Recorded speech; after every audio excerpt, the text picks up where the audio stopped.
당시 나는 빚이 있어 본업과 파견 알바를 병행하고 있었다. 파견 알바는 야근을 메인으로 하고 있고 본업이 끝나면 그대로 야근 알바로, 그리고 아침에 돌아와서 폭풍 수면을 취하는 그런 패턴의 삶을 살고 있었다. 파견 야간 알바는 여러 가지가 있어 컴퓨터 제조 공장, 식품 공장, 운반업 등이 있고 정직원들에 섞여 하룻밤 같이 일하는 것이 주된 역할이다. 때에 따라 구인이 바뀌던 중 신경 쓰이는 구인을 하나 발견했다. 앉아있기만 해도 오케이. 시급 1700엔. 앉아서 간편한 작업만을. 프리터 대환영. 이라는 구인이었다. 오랫동안 파견 알바를 해온 내가 봤을 땐 아무리 봐도 이상했다. 중노동의 야근 알바도 시급 1200엔도 감사한데 1700엔은 너무 높다. 게다가 앉아서 가벼운 작업만을 한다니.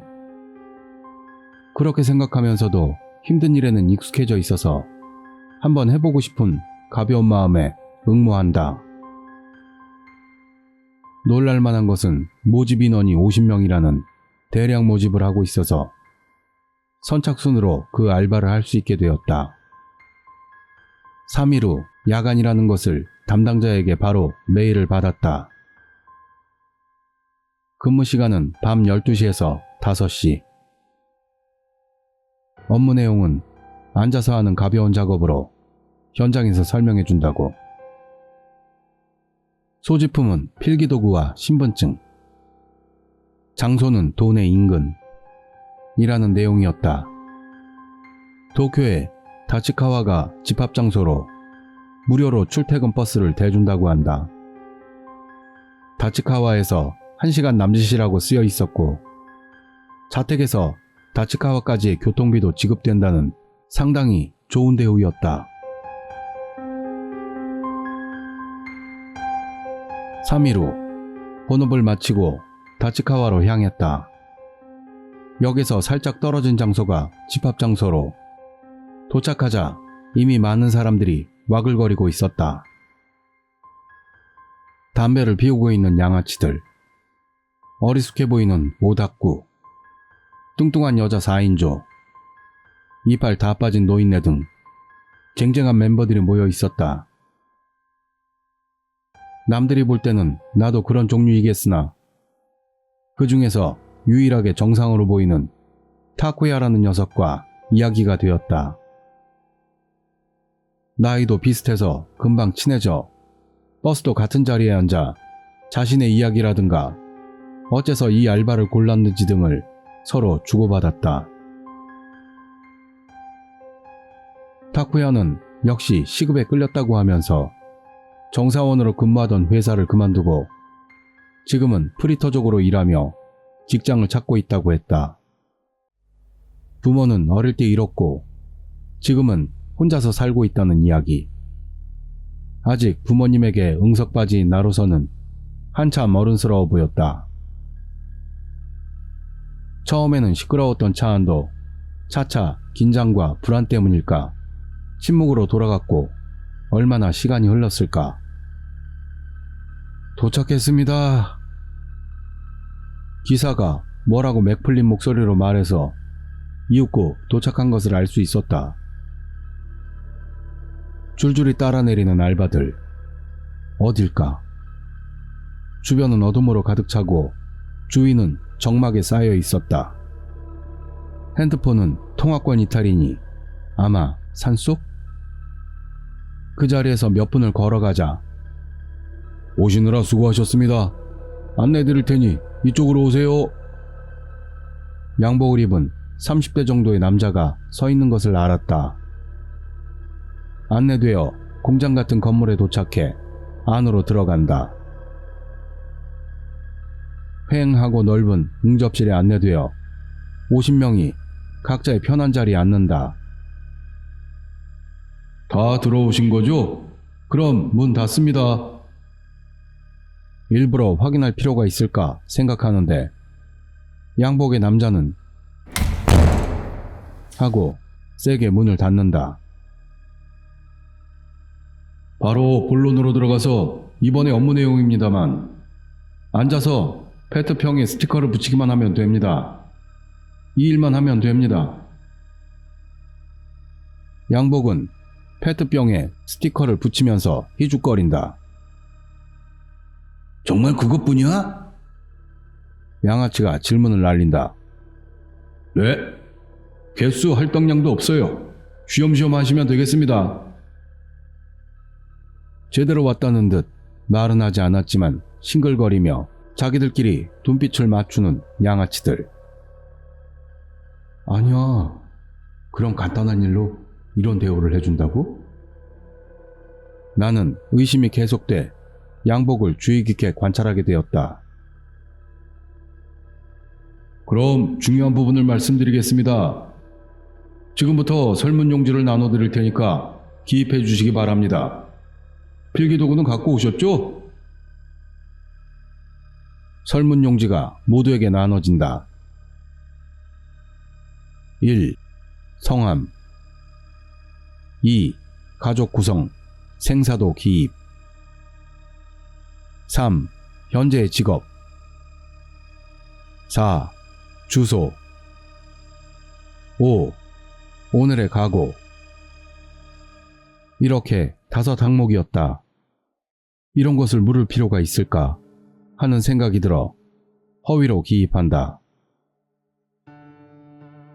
그리고 신분증으로 본인 확인을 한다. 여러 가지 수속들이 번거로웠다.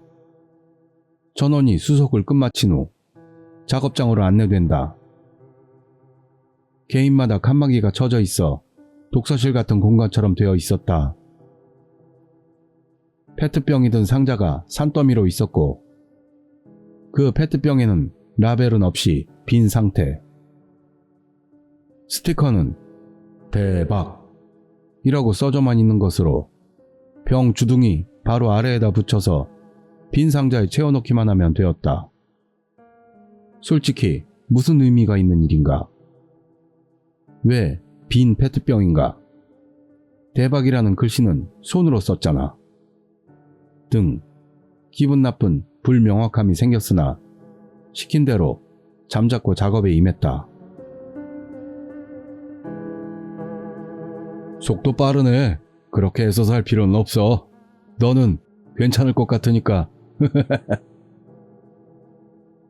양복에게 의미를 알 수 없는 말을 들었지만 나는 가볍게 고개를 숙인 후 계속 일을 했다. 자, 끝입니다. 수고들 많았습니다. 모두 힘써주셔서 감사드립니다. 종반에 가서는 꾸벅꾸벅 졸면서도 성심껏 일을 마쳤다. 시간은 정각 5시로 시급 지급에 대한 내용은 추후 메일로 준다고 한다. 수고들 하셨습니다. 버스가 와 있습니다. 밖으로 나가시죠. 밖으로 나오자 이른 아침 햇살이 몸을 적신다. 어제는 잘 몰랐지만 역시 산속인 것 같았다. 버스에 올라타자 곧바로 어제의 그 기사가 출발을 하려고 하고 있다. 어째서? 분명히 사람 수가 줄어 있었다. 올 때는 50명은 있었는데 돌아갈 때는 30명 정도로 타쿠야와 양아치 집단, 이빨 빠진 할배도 보이지 않았다. 다른 차를 타고 갔나 보다 생각하면서 정말 편한 일이었다고 느끼면서도 본업을 포함한 피로로 인해 바로 잠이 들고 만다. 도착했다고요.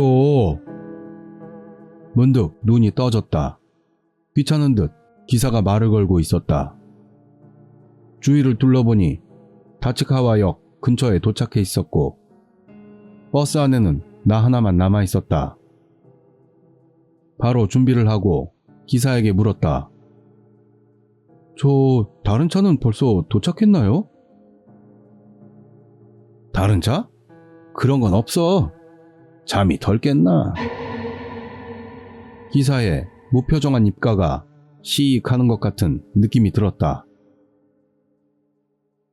내쫓기듯 버스에서 내린다. 나는 잠시 멍하니 있었다. 차 안에서 타쿠야에게 라인을 보냈었지만 문자를 읽지도 않았다. 걱정이 되긴 했어도 어떻게 할 수도 없어서 집으로 돌아갔다.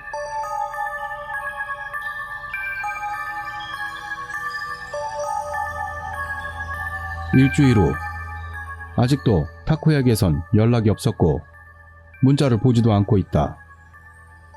파견회사의 인사 담당에게 일전의 알바에 대해서 물어보았다. 지금부터는 인사 담당의 이야기. 1년에 한 번 정도 그런 구인이 있는데 그 알바를 기점으로 연락이 끊기는 사람들이 속출하고 있다는 이야기. 그 연락 두절된 사람들의 공통점이 독신으로 살며 보증인이 없는 사람들이라고 한다. 인사 담당관들 사이에서는 어딘가에서 강제 노동을 당하고 있는 게 아니냐는 소문이 있지만 알아볼 수도 없다고 한다. 어디까지나 소문이잖아. 인사 담당이 말을 너무 많이 했다고 초조한 듯 굳은 얼굴에 미소를 짓는다. 나는 거기서 등줄기가 얼어붙는 것을 느꼈다.